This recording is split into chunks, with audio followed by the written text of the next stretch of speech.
estábamos comentando este Salmo 85, no he querido saltármelo porque creo que todavía hay muchos frutos que el buen Agustín y el Señor nos quiere compartir. Y creo que vale la pena ahora comentar lo siguiente, que está citando precisamente San Agustín, y es el hecho de ser santos porque yo también soy santo.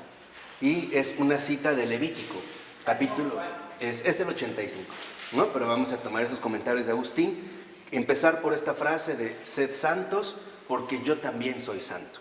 Y es la cita de Levítico, capítulo 19, versículo 2.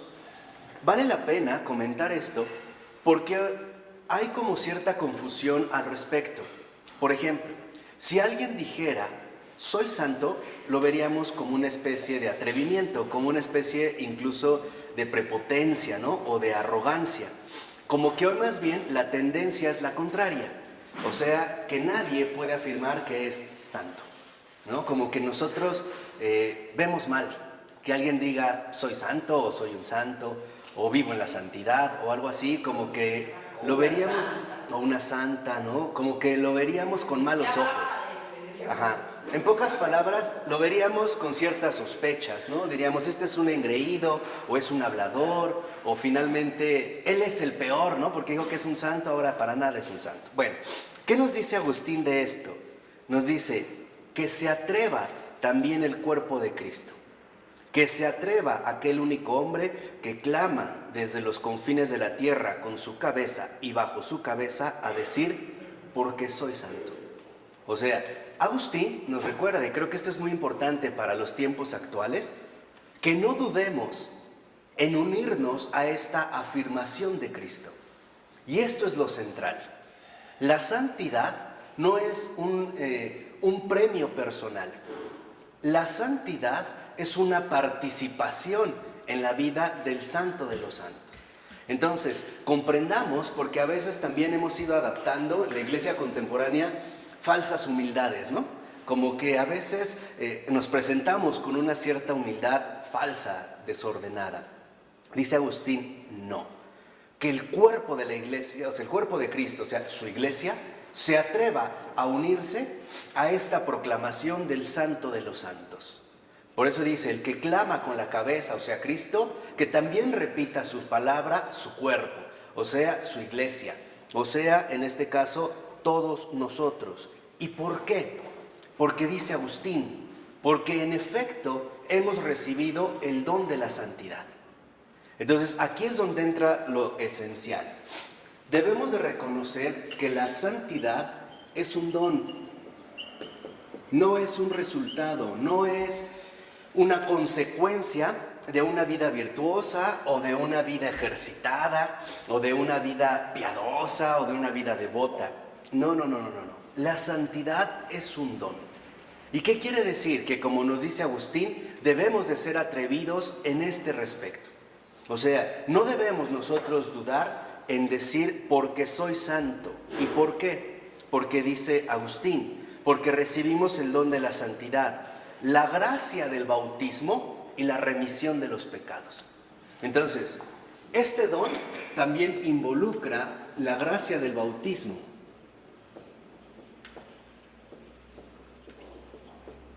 Y la remisión de los pecados. La gracia del bautismo y la... Ahí está, remisión de los pecados. O sea, que el Señor nos ha preparado finalmente para llevar a cabo su santidad. Al llevar a cabo la remisión de los pecados, precisamente el Señor ha limpiado el terreno. Y con la gracia del bautismo nos ha dotado de su Espíritu. Entonces, ojo con esto que estoy afirmando. No estoy diciendo que vamos a ir por las calles proclamando que soy un santo, o que ya me tomen las medidas para ver mi nicho, ¿no? ¿En dónde voy a quedar? No estoy diciendo esto. Lo que estoy diciendo es que en realidad acepte lo que el Señor ha hecho. Y ojo, la base de la santidad es la humildad. ¿Qué significa esto? ¿Quién es el santo? El que reconoce la obra que Dios ha realizado. Ese es el principio de la santidad. O sea, la santidad comienza con un profundo reconocimiento de que el Señor es quien la ha hecho posible. ¿Cómo? A través de la gracia del bautismo, llenándonos de su Santo Espíritu y obviamente a través de la remisión de los pecados. Ahora, ¿significa con esto que entonces nuestra santidad es definitiva? No. Es permanente, aunque provisional. ¿Por qué? Porque en efecto en nuestra vida ordinaria tendremos que seguir continuamente acudiendo a la remisión de los pecados y a la renovación de esta gracia que hemos recibido en el bautismo. O sea, para nosotros esta santidad de la que hablamos es una permanencia provisional. ¿Por qué es permanencia? Porque Dios es fiel. Dios no muda. Dios ha dado esta gracia y no la retira. ¿Y por qué es provisional? Pues porque en nuestra vida temporal no hemos alcanzado este grado definitivo de santidad. Esto solo llegará con la resurrección al final de los tiempos. Entonces, la santidad que nosotros asumimos por gracia del bautismo y remisión de los pecados es una permanencia. Estamos llamados a permanecer, pero es provisional. ¿Por qué provisional? No porque se acabe, sino porque todavía no podemos alcanzar este grado de santidad definitiva, como los que ya están en el cielo con el Señor. O sea, la comunión de sus santos. Nosotros no. Al estar en la tierra, al vivir en el mundo, estamos sometidos a la mutabilidad del tiempo. O vamos a ponerlo en palabras más sencillas, al vivir en la tierra, estamos sometidos a las circunstancias adversas. Pero aquí es donde entra el gran milagro. Lo importante es que la santidad permanezca a pesar de mis debilidades, a pesar de mis caídas. Y ahí es cuando les digo que entra la falsa humildad.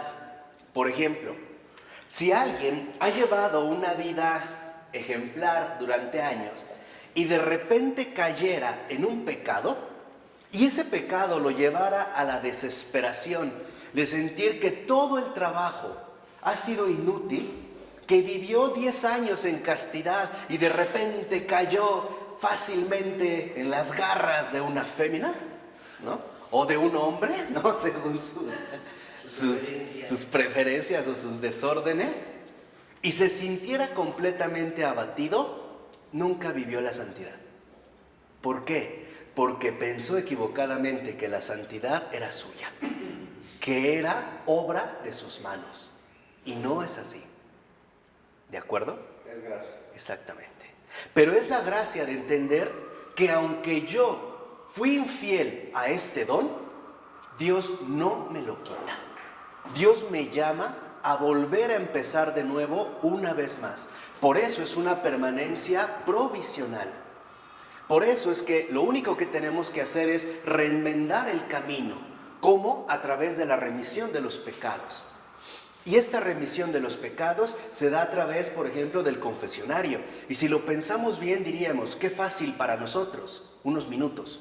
Qué difícil para Jesús, toda su vida, para podernos brindar esta posibilidad. Por eso, si se acuerdan, al inicio de esta oración, ¿no? Y se ve ya la precisión, se ve que ya está dando fruto los ejercicios espirituales que tomamos. Dijimos, nunca es tarde para decirle sí a Dios, sí a su santidad. En este caso, ¿qué sería entonces la santidad? La presencia de Dios en todos los aspectos de mi vida.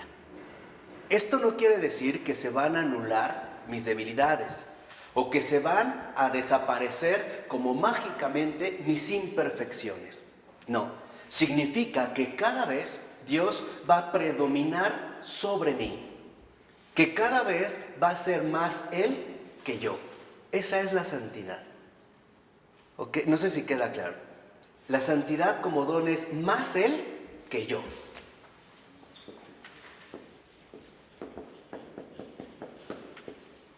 Así la podríamos definir en este sentido. La santidad como permanencia provisional es un más Él que yo. De tal manera que si yo caigo en algún pecado, si incurro en alguna falta, no me detengo demasiado. ¿Por qué? Porque me conozco. Sé que en realidad la santidad no dependía de mí. Lo único que a mí se me pidió es fidelidad. De tal manera que entonces lo que realmente me lleva a reconocer la renovación de la gracia del bautismo es decirle sí a Él y no a mí. Esta es en realidad la profunda renovación del bautismo. En pocas palabras, decirle sí al Padre, al Hijo y al Espíritu Santo y no a mí. No vivir con mis propios criterios. Quitarme ya estas falsas ideas de que la santidad es un mérito propio. Eso no es la santidad. Nadie de los santos de la tierra ha sido santo por méritos propios.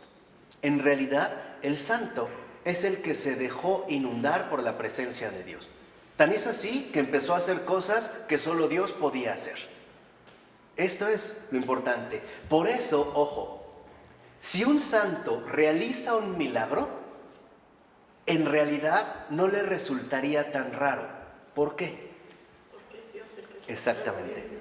Porque Él sabe que para Dios nada es imposible. Lo vimos en María. Con la anunciación, lo que le dice el ángel es algo rarísimo, ¿no? La sombra ¿no? Te cubrirá con su sombra y la obra del Espíritu Santo, habrá como que es raro. Pero María no tiene, en este caso, inquietudes, ¿no? Le dice un sí al Señor de manera total. De tal forma que la obra de Dios se realiza en silencio y como si nada hubiera pasado. El ángel se fue, María ya había concebido. Ahí está la concepción, la anunciación y la concepción. ¿A poco vimos en el Evangelio María gritó, salió corriendo de su casa, fue buscando a José, hubo un terremoto de tierra? No. Bueno, nada más dijo, ¿cómo podrá ser eso? Bueno, pero Puesto que yo permanezco bien. Pero ojo, no es, para ella no es un impedimento, no es una duda. Es simplemente una apertura y aceptación de que el Señor puede hacer las cosas como Él quiera. Esa es la gran diferencia con Zacarías. Zacarías sí duda, María no duda. María lo único es como decir, lo creo, ¿cómo se hará? ¿No? A manera de sugerencia, ¿cómo se hará? Pero no es una duda. Y aquí lo que vemos es que en efecto, lo que quiero que entiendan es que la santidad es un crecimiento silencioso de la presencia de Dios. Es discreta. La santidad no es estruendosa de la presencia de Dios. O sea, la santidad viene, por así decirlo, anónima. La santidad es dejar que el Señor tenga primacía y prioridad. Es permitir que Jesús sea el único protagonista en mi vida. Y esto se vive y se trabaja en lo secreto. ¿De acuerdo? Así que el primer gran milagro del santo es decirle a Dios, hágase tu voluntad. Por eso no es casual que María es la reina de todos los santos. Porque nadie, no hay criatura,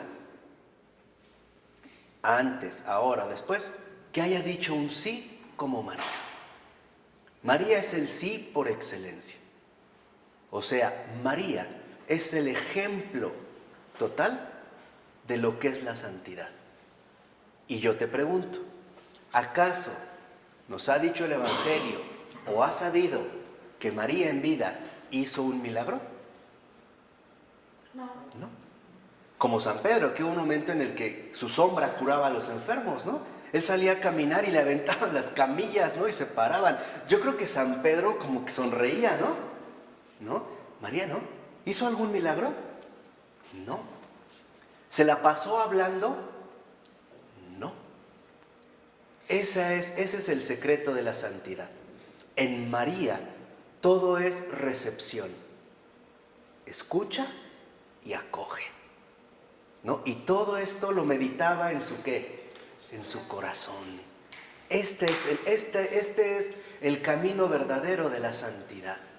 Así que no te preocupes si haces milagros o no haces milagros. Si haces milagros, está bien. Si no haces milagros, mejor. ¿En qué sentido mejor?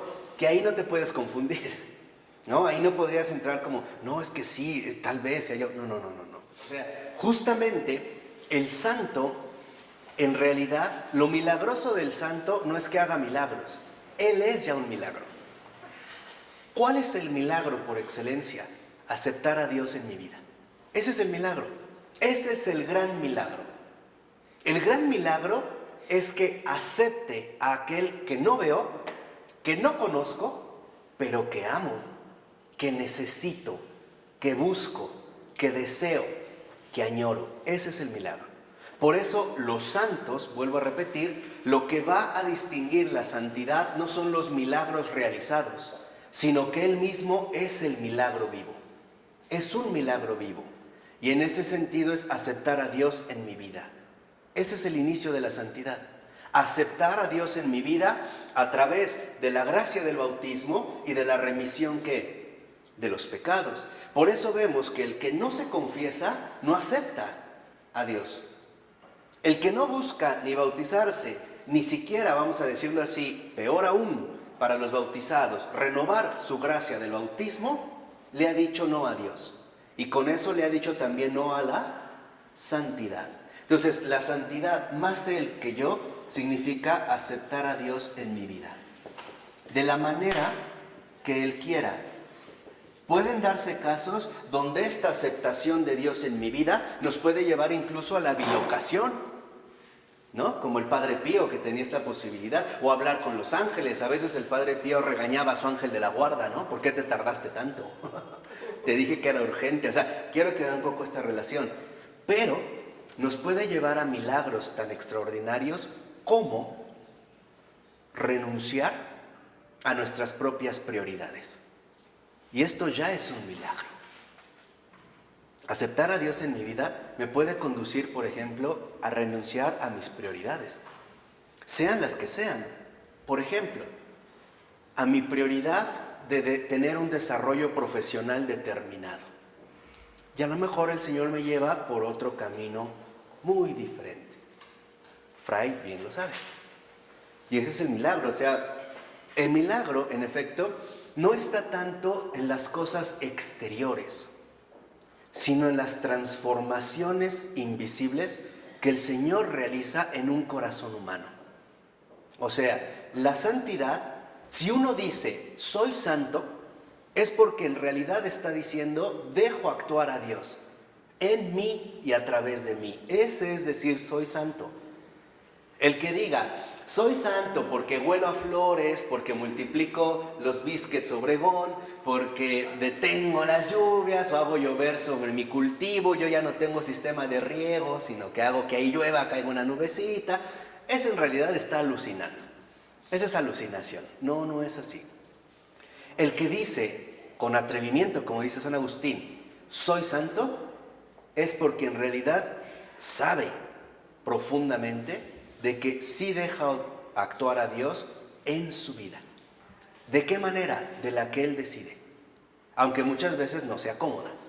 Eso también hay que mencionar. Lo que pasa es que en el caso de los santos, ellos realizan milagros a través de su intercesión porque han permitido que Dios haga lo que Él quiera a través de ellos. Acuérdense que la relación cristiana es siempre muy concreta. Y además, dirigirse a un santo involucra también un espíritu humilde. Reconocer que Él logró lo que yo no pude. De hecho, nosotros, cada vez que entremos en contacto con un santo, deberíamos de darle gracias, decirle gracias, porque tú amaste a Jesús como Él merecía, al menos dentro de lo que pudiste. Enséñame a mí que no he podido hacerlo. Esto es lo que buscamos, o sea, lo que buscamos en pocas palabras es que aceptar a Dios en mi vida es la santidad, es entrar a la verdadera comunión del amor. Ahora, ¿es cualquier amor? No, del amor trinitario. Por eso no es casual que si lo vemos fuera de la Iglesia Católica no hay santos. Habrá muchas buenas personas, extraordinarias personas, y tendrán algunos dones que el Señor les ha dado. Podrán hacer milagros, pero no esta santidad. ¿Por qué? Porque es ya entrar a formar parte de esta comunión del amor trinitario. Y esta es justamente la comunión de los santos. Cuando nosotros vemos a un santo, Lo que estamos viendo es ya un milagro, que un ser humano, a pesar de su pecado, su desorden, su resistencia, se haya atrevido a decirle a Dios sí. Esas personas pueden hacer milagros si no son santos, porque el Señor también permite que a partir de estos milagros realizados, por lo menos la gente detecte que hay un poder más grande que el que humanamente podemos concebir. Es como una propedéutica, es como una enseñanza, ¿no?, paralela, al menos para ir despertando la inquietud de la fe. Por eso, si ustedes lo ven, cuando en una persona se realiza un milagro, que no sea parte de este santo, se despierta una inquietud. La inquietud de la fe. ¿De dónde viene esta posibilidad? ¿Hay ejemplos de esto? Pues yo los tendría así ahorita muy concreto, pero pues no lo dudo. O sea, no milagros quizá a lo que nosotros estaríamos justamente involucrados, pero por ejemplo, milagros como dar buen consejo o poder leer en el interior del corazón de otra persona, ¿no? Llegar y realizar algo, incluso curaciones. Ahí sí hay algunas tribus donde en efecto con la imposición de manos llevan a cabo ciertas curaciones y no son precisamente católicos, pero al menos esto despierta una inquietud. La inquietud de saber que ahí hay algo que está obrando y que no viene de este mundo, que esta situación nos va a colocar, en pocas palabras, en presencia de algo distinto, ¿no? Ahí, en pocas palabras, se podría comenzar a manifestar el otro mundo. Es como una preparación, ¿no? Al menos abrir los criterios. Al menos darnos cuenta que, en efecto, las cosas no son solo como humanamente nosotros pensamos. Entonces, esto es bien importante en la santidad. Reconocer que cuando hablamos de la santidad es porque estamos hablando del Señor. No estamos hablando del currículum que humanamente se ha realizado. No es esto lo que importa. Lo que importa es ya permitir incluso que el Señor tome posesión de mi vida y que Él disponga de mi vida como Él quiera, realizando milagros visibles o no. Y en este sentido, les decía, lo importante en el santo no es que Él haga milagros. Lo verdaderamente importante en el santo es que Él mismo ya es un milagro. Y es un milagro de Dios. ¿Qué quiere decir? El santo se ha tomado en serio el don de Dios. Se lo ha tomado en serio, sabiendo que esto incluso puede traer consecuencias siempre imprevisibles. Por eso, mientras sea más Él que yo, mayor va a ser la manifestación de ¿qué? De Dios. O sea, de santidad. Mientras más acepte a Dios en mi vida, mayor será la santidad que se manifieste. Incluso lo podemos ver, por ejemplo, en aspectos bien delicados. La forma de pensar de una persona, su forma de actuar de una persona, su forma de responder, de sentir, de resolver las cosas.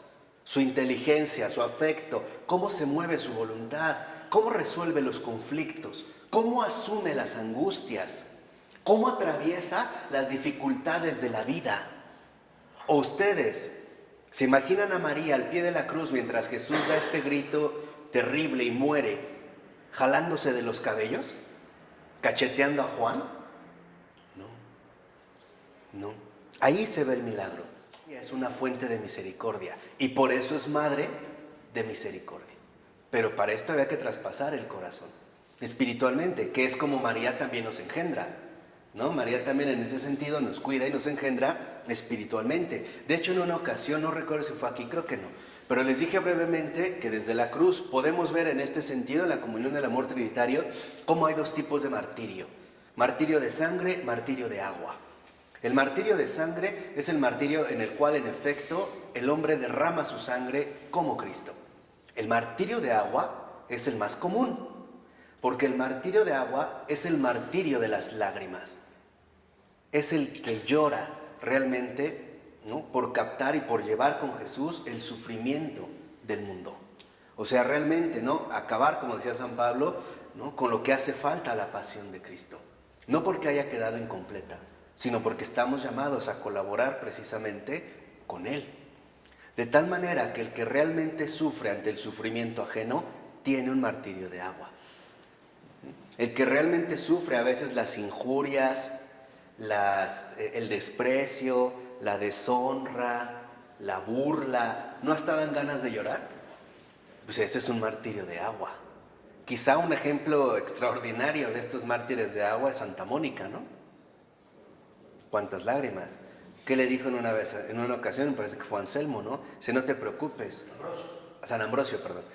Un hijo de tantas lágrimas no se puede perder, ¿no? Entonces vemos cómo en realidad todo hombre también participa de un martirio, aunque sea de agua. ¿Por qué? Porque todos sufren.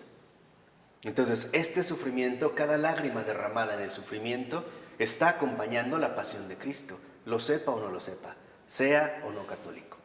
Se está dirigiendo literalmente a esta fuente. Y estas lágrimas son las que refrescan, por así decirlo, a la humanidad doliente. Es que hay un sufrimiento que es inútil. Y es el sufrimiento que violenta el corazón y lo rompe. Es el sufrimiento desesperanzado. Es el dolor mudo que sofoca. Pero ese no es el sufrimiento cristiano. El sufrimiento cristiano es un dolor real, pero que está fundado en una profunda paz, como María al pie de la cruz. Esa es la diferencia. O sea, el cristiano va a sufrir igual que cualquier otras personas. Igual. Puede atravesar situaciones muy distintas, La muerte de un hijo, el fallecimiento de un familiar, una enfermedad. O sea, en este sentido, igual.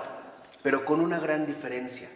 Que si en verdad es Él más que yo en mi vida, incluso mi forma de sufrir se verá transfigurada. Es sufrir en un silencio pacífico. No es este agobio del grito, ¿no? No es, por así decirlo,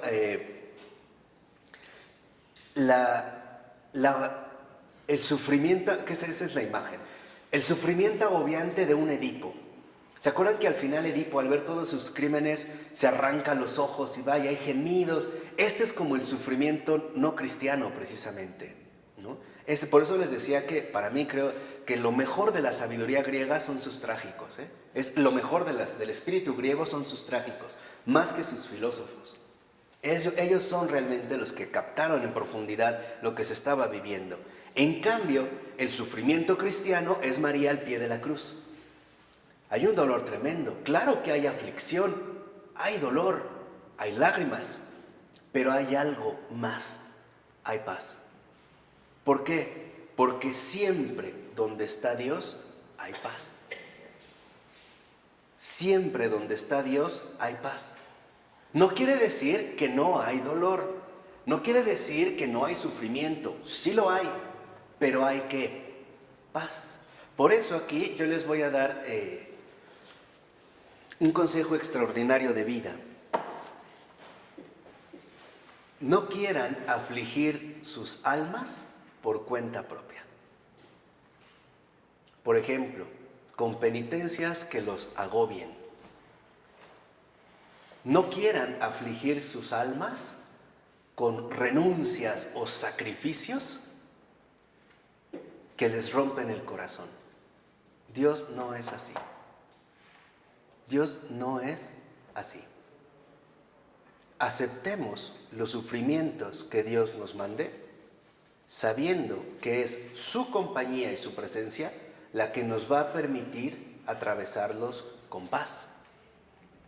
Y por lo tanto, con paciencia. Este es, vamos a decirlo así, como el signo claro de la presencia de Dios. En la comunión del amor trinitario, precisamente lo que yo obtengo es paz, tranquilidad del alma, hay serenidad en mi ánimo. Estoy sufriendo, pero no estoy sufriendo amargamente. Dios jamás amarga el corazón. De hecho, Dios no aflige los corazones. Tan es así que el ejemplo más claro que podemos ver es, por ejemplo, en los primeros mártires cristianos, vemos cómo van a ser devorados por fieras e incluso están sonriendo. La muerte, que en efecto es algo amargo para nosotros, se transformó en algo dulce. Y por esto es lo que yo les quería decir. Debemos de encontrar la presencia de Dios incluso en la dulzura del sufrimiento. Y esto es solo algo que Él puede llevar a cabo. Por eso no es casual que Santa Teresa de Jesús, que es una maestraza en la santidad, digo, no por ello es madre fundadora, ¿no? Vean los hijos que ha dado. Vean nada más los hijos de Santa Teresa de Jesús, los carmelitas. Hablaba del dulce padecer. Cuando mi sufrimiento es amargo, cuando mi sufrimiento es inaguantable, desesperado, angustioso, no estoy sufriendo cristianamente. Algo he desordenado. Algo realmente yo he desordenado. Y en realidad el único desorden que llevé a cabo es el siguiente. Invertí la regla de oro. En lugar de que sea más Él que yo, soy yo más que Él. Y por eso me agobio. ¿Sí queda claro? Esto es súper importante. Esta es la regla de oro. Más Él que yo. Cuando el sufrimiento se convierte en algo amargo, inaguantable, es porque invertí la regla. Ahora soy yo más que Él. No salgo de mí. Y en último término, no me dejo consolar. Por eso también debemos de aprender a sufrir santamente. En el sufrimiento es reconocer que Dios está presente aún en mis dolores. Y entonces estoy llamado a dejarme consolar con su presencia. Hacer, o más bien permitir que sea Dios, en este aceptar a Dios en mi vida, el que incluso me acompañe en los momentos más dolorosos de mi existencia. Y Dios siempre consuela a las almas. Siempre. Siempre es una fuente de consuelo. Por eso es muy importante que nosotros también estemos bastante alerta de lo que está sucediendo en mi corazón. ¿Es Él más que yo? ¿O bien soy yo más que Él? Por eso el Señor dijo, vengan a mí todos los que están agobiados y cansados por la carga. Yo les daré alivio. Mi yugo es ¿qué? Suave. Mi carga es ligera. Así que cuando pensamos que la voluntad de Dios nos va a hacer profundamente infelices, estamos ante una tentación. Eso viene del maligno. Eso no viene de Dios. Porque si Dios quisiera, como a San Lorenzo Mártir, que me pusieran en una parrilla con carbones hirviendo, literalmente como un pollo, ¿no? Como estos pollos que hacen abiertos ahí en la parrilla, y esto viene de Dios. ¿Sabían que San Lorenzo Mártir incluso sonreía? Y llegó un momento en el que a su verdugo le dijo, oye, ya dame vuelta, porque por lo que alcanzo a ver, por aquí ya estoy bien quemado, ¿eh? ¿Lo ven? Ojo. Grábatelo en el corazón. El Señor nos dijo, haz la prueba y verás qué bueno es el Señor. Cuando el sufrimiento nos agobia, no hemos experimentado al Señor, no hemos hecho la prueba. Con el Señor podremos atravesar el infierno en paz. Mediten esto último que les dije. En nombre del Padre, del Hijo y del Espíritu Santo. Amén. Pues muchas gracias, nos vemos la siguiente ocasión.